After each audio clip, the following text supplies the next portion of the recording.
SMP MTS. Kepada para dewan juri dipersilahkan untuk ke depan.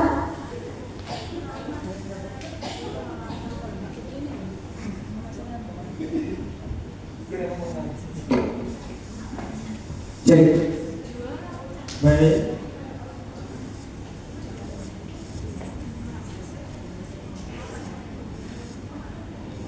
Baik, Ibu dan Bapak yang kami hormati, Bapak Kepala Dinas yang kami banggakan beserta jajarannya.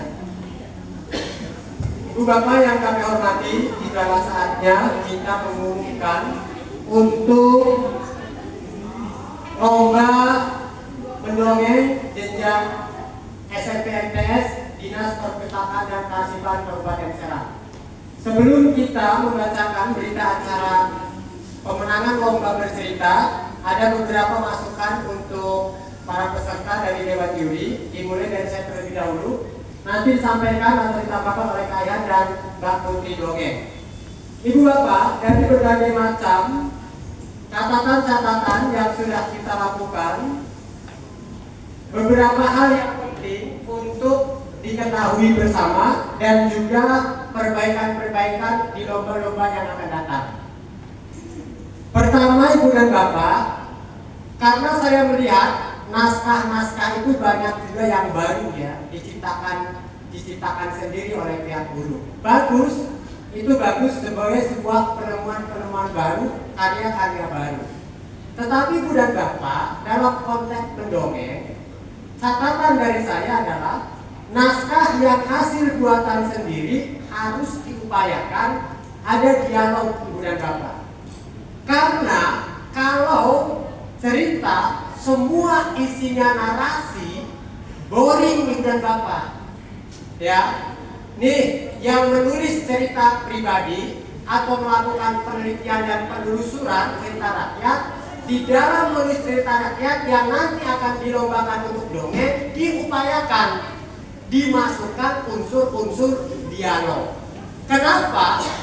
8 menit sampai 10 menit tanpa memasukkan unsur dialog, bosen Ibu dan Bapak. Ya, ini harus diupayakan. Kenapa menceramah itu 3 jam, 4 jam orang tetap melek walaupun sampai jam 12 malam? Karena di sana ada unsur tertawanya, ada unsur lucunya. Kalau narasi terus-terusan tanpa memasukkan unsur imajinasi, dialog dan sebagainya, bosan, orang bisa ngantuk. Upayakan bagi kawan-kawan guru yang membuat naskah sendiri memasukkan unsur-unsur dialog agar narasinya tidak membosankan. Itu yang pertama. Yang kedua, jangan dimaknai bahwa penguasaan materi itu jangan diartikan lancar ngebrebet. Enggak juga. Dilihat, dinilai penguasaan materinya bagus-bagus, tapi kayak balapan motor Valentino Rossi, cepet-cepet, buru-buru, artinya di. Jangan kemudian dimaknai penguasaan materi ku lancar ngeretes, enggak gitu juga deh. Penguasaan materi selain lancar, dia mampu menghayati, sehingga kemudian penonton Dewan Juri hanyut ke dalam cerita. Kalau penguasaan materi dianggap pelancar-lancar, cepet-cepet, ya udah aja dia yang paling cepat, dia yang menang. Tapi nggak begitu juga, karena juri kita yang nonton butuh penghayatan. Salah satu bentuk penghayatan itu materinya betul-betul kita kuasai. Udah pegancang-gancang, udah cepet-cepet. Ya, paham ya? Karena penguasaan materi itulah penggayaan kita di depan panggung itu menjadi menarik. Bukan cepat-cepat kita menyelesaikan naskah, enggak, malah jelek penilaiannya. Karena apa? Karena penonton, juri tidak dibawa masuk ruhnya ke dalam isi sebuah cerita. Itu ya, masukan dari saya. Yang terakhir, nanti ada Kayan dan Teh Putri, saya tidak banyak lah. Bercerita itu jangan marah-marah, baru masuk langsung marah-marah. Marah-marah itu ada pada dialog. Marah itu ada pada dialog. Nangis itu ada pada dialog. Kesedih itu ada pada dialog. Tiba-tiba masuk langsung sambil ngomong sambil marah-marah. Padahal itu di narasi. Jadinya kita juri kayak gitu marahin baik. Ya, nyuri di gua marahin baik. Kita ini keprimen sih. Mau kosi dikit tahan aja marah-marah. Jangan kupingnya dong. Jadi adik-adik, ibu-ibu guru pendamping ada namanya memparafrasekan naskah. Memparafrasekan naskah itu kita mencoba menghayati misalkan dialog ini posisinya seperti apa, nadanya bagaimana. Ya, ini mau semua teks yang ada di naskah kita marah-marah baik. Nah, dekat jadi hadap ya. Enggak gitu juga deh. Jadi marah ada situasi yang mendukung, ada yang melatar belakangi. Situasi marah harus didukung dengan imajinasi. Baru kemudian juri, oh iya, oh gitu. Lamun mangkut itu kayaknya setuju pun. Tapi lamun mangkut berarti kudu ditambahin kopi kayaknya juri pun ya.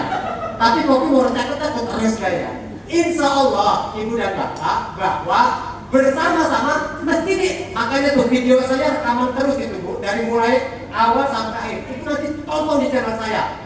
Tidak ada satupun peserta yang tidak terekam oleh saya. Terekam. Bahkan Bapak Kepala Dinas juga terekam full dengan saya. Ini semua naik ke channel saya. Ya, jadi Ibu dan Bapak menjadi penting.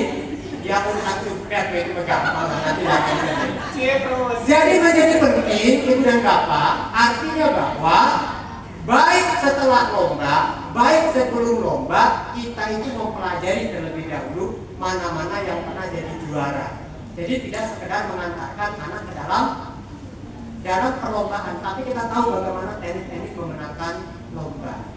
Kira-kira itu dulu dari saya, nanti bisa ditambah oleh kalian dan juga oleh Mbak Putri Dongeng. Kepada kalian dipersilakan untuk memberikan masukan-masukan. Cek, kalau bisa guys. Assalamualaikum warahmatullahi wabarakatuh. Tepuk semangat.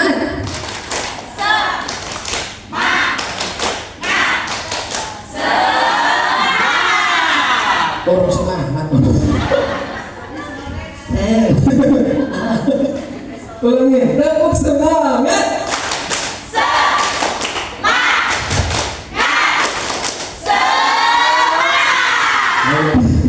Langsung saja Bapak Ibu di catatan dosa ya. Yang paling utama Ibu harus mengetahui atau Bapak Ibu mengetahui namanya storytelling itu apa. Storytelling itu ada waktu yang berjalan, ada timeline-nya, ada tokohnya. Tadi bisa disampaikan sama Kak Pak Heldi, ada jangan hanya narasi saja. Maka buatlah dialog agar tidak terkesan itu sebagai sebuah sajian sejarah. Tadi juga ada yang mengatakan dongeng legenda. Sekarang saya tanya Bu, perbedaan dongeng sama legenda apa?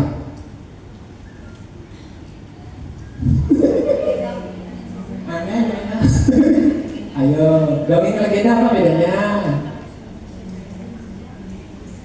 Kalau legenda diangkat dari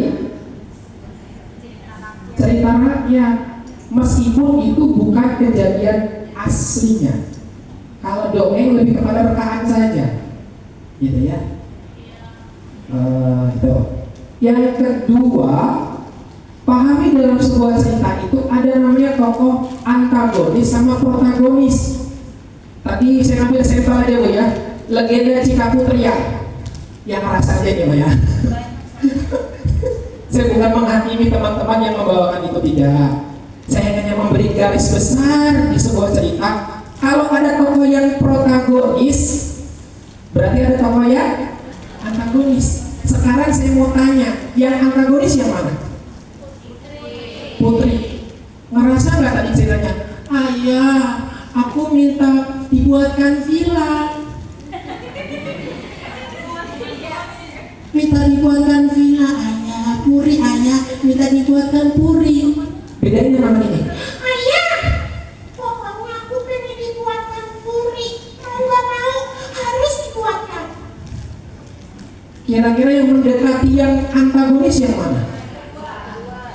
Tapi kebanyakan berceritanya antagonisnya kayak putri yang imut-imut minta sama bapaknya.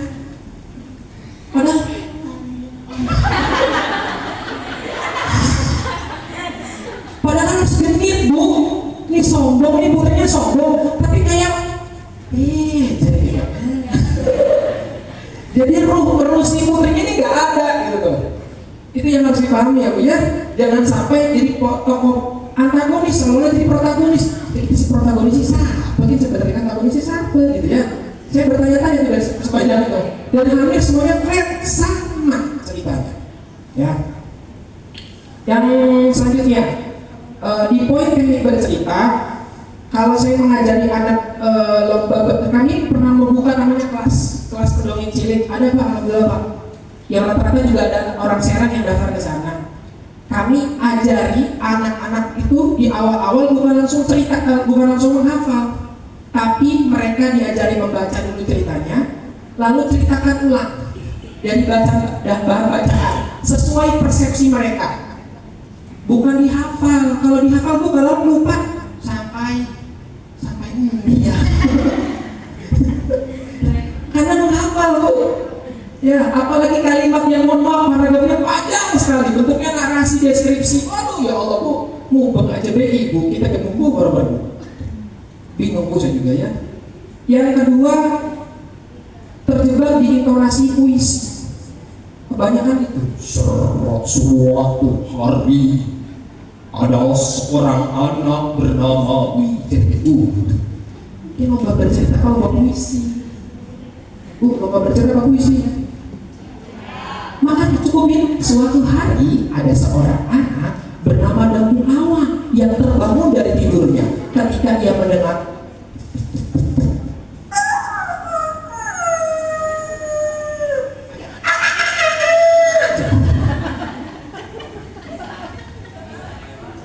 bisa nih orang ya. Saya ajarin dikit Bu. Nih, yuk langit naikin lidah ke langit. Langit. Yuk. Udah Pak.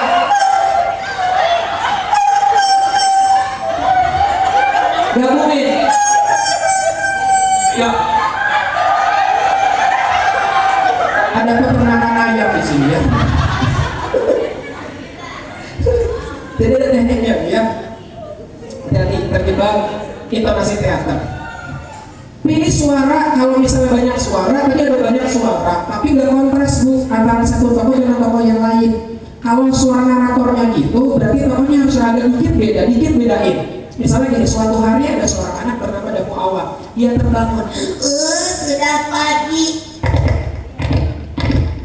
Waduh, enakan bangun pagi, aku mandi dulu ah. Kemudian dia bergegas menuju kamar mandi. Ditutup pintu kamar mandinya. Gitu ya biar. Pintu kamar mandinya robek.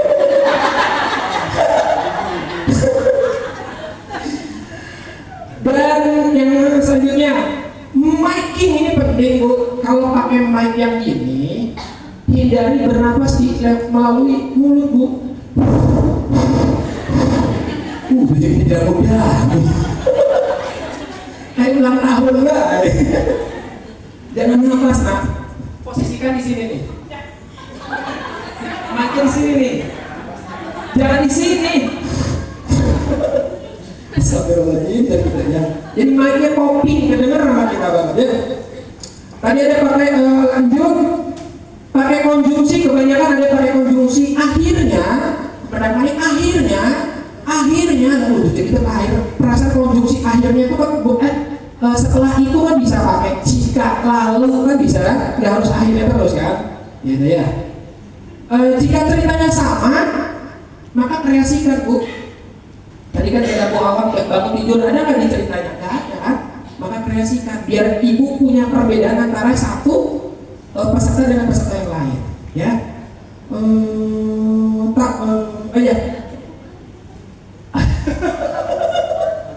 Nggak perlu memperagakan adegan pembunuhan atau pemukulan.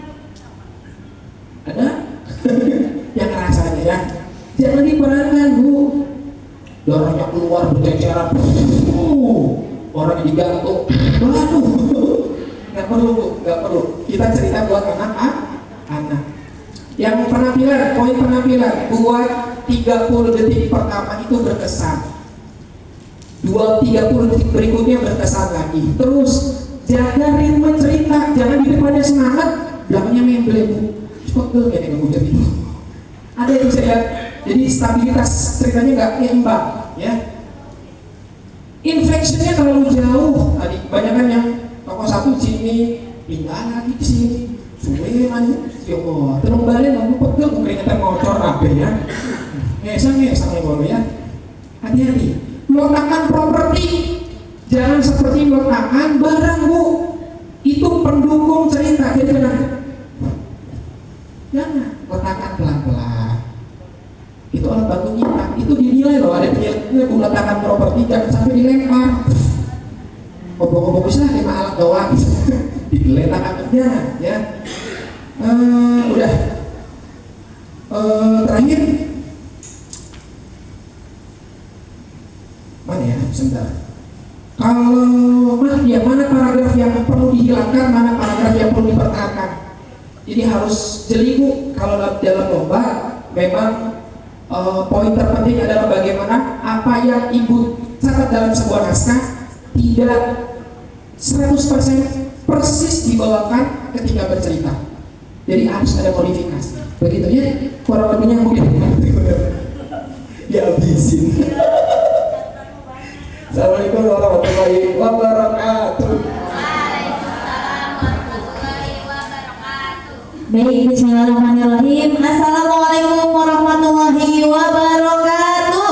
Waalaikumsalam warahmatullahi wabarakatuh. Ya, alhamdulillah saya juga punya catatan untuk adik-adik semua, tapi sebagian sudah disampaikan semua ya terkait teknik berceritanya, kurang lebih seperti itu. Cuma saya mengingatkan kepada Bapak Ibu pendamping nih, ini kan acara lomba bercerita setiap tahun selalu ada, dan kayaknya hampir setiap tahun ya Pak Rahel, Kak Ihan, kita menyampaikan bahwa narasi dibuat dialog, kemudian mengkreasikan cerita, inflection, intonasi dalam bercerita, ekspresi dan lain sebagainya. Ini terulang terus gitu setiap tahun, semua peserta hampir masih melakukan itu ya. Jadi dosa yang sama. dosa yang sama.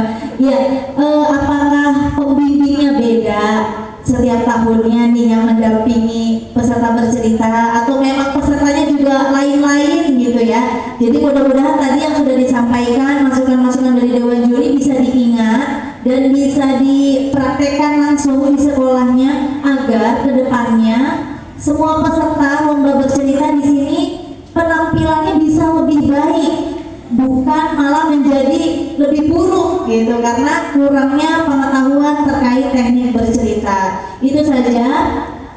Langsung saja nih kita pengumuman ya. Sudah siap adik-adik semuanya?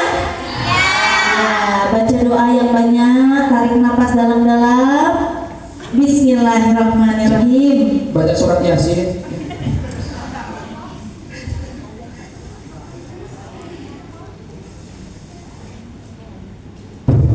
Memoro.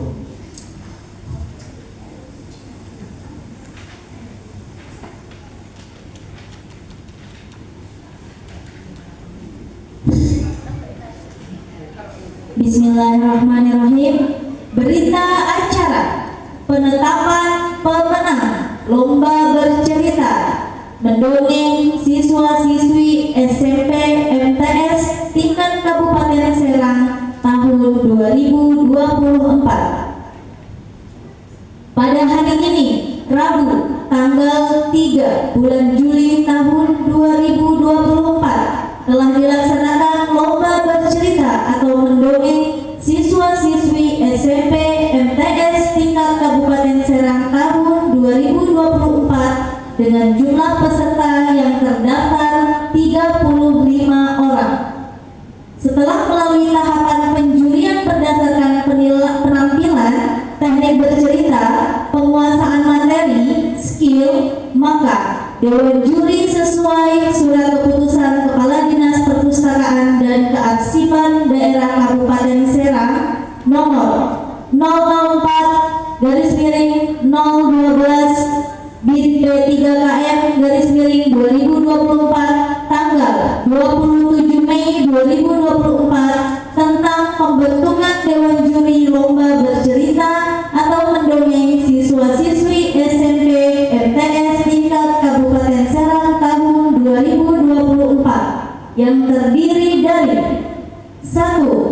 Rahmat MPD. 2. Roslita Putri Mulia SPD. 3. Ihan Imtihan MPD. Memutuskan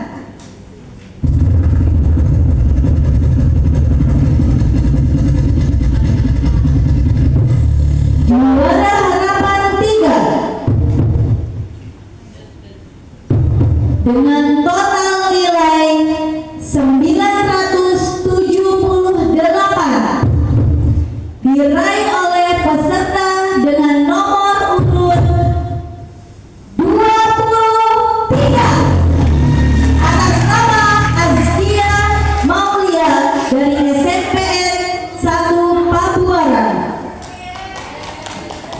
Ke depan. Silakan maju ke depan. Iya. Juara harapan 2 dengan total nilai 981 diraih oleh peserta nomor 16 atas nama Keila Aisyah Putri dari SMPN 1 Kragilan.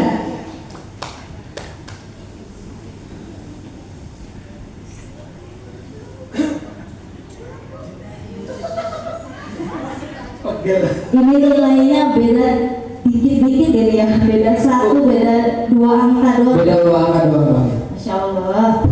Ya, selanjutnya harapan ke-1 dengan total nilai 982. Nomor peserta 17 atas nama Aulia Nafi Lutfiah SMP IT Syifa Fikria.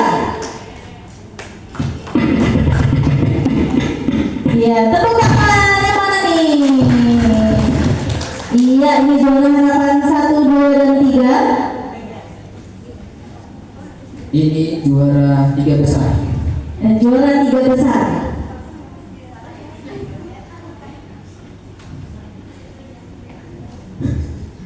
Terus. Baik, kita lanjutkan ini bulan berapa? Juara 3 lomba bercerita atau mendongeng tahun 2024. Total nilai 983 diraih oleh nomor peserta 27 yang lebih 5 serang. Kepada Bayaru Najwa dipersilakan maju ke depan. Silakan. Cek, gak usah teriak, Bu. Nanti ada teriaknya di lapangan sekolah ya.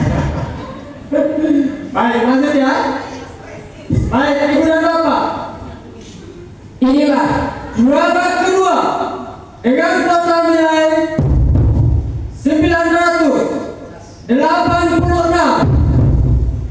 diraih nomor peserta 1 Dewi Amalia dari SPN 1 Ciruan. Ada? udah pulang ya? Muridnya pulang? Batal pulang. Oh, Murid. Berarti hadiahnya nyusul, Bu, murid. Dipaketin aja, Bu, ya. baik, lanjut. Lanjut. Ini yang terakhir bulan berapa? Kita lanjutkan. Iya, orang tua. Juara ke-1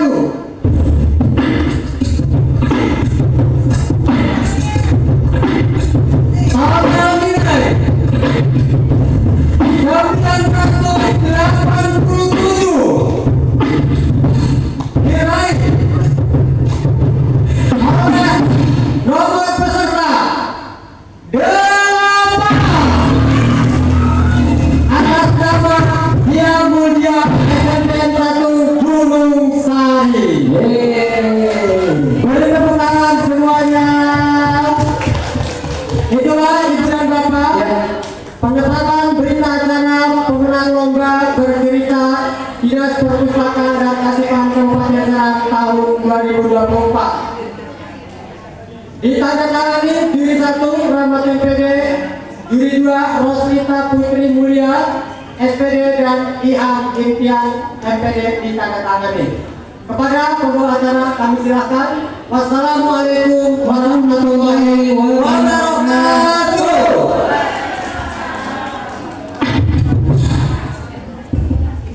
Alhamdulillah, tepuk tangan untuk kita semua.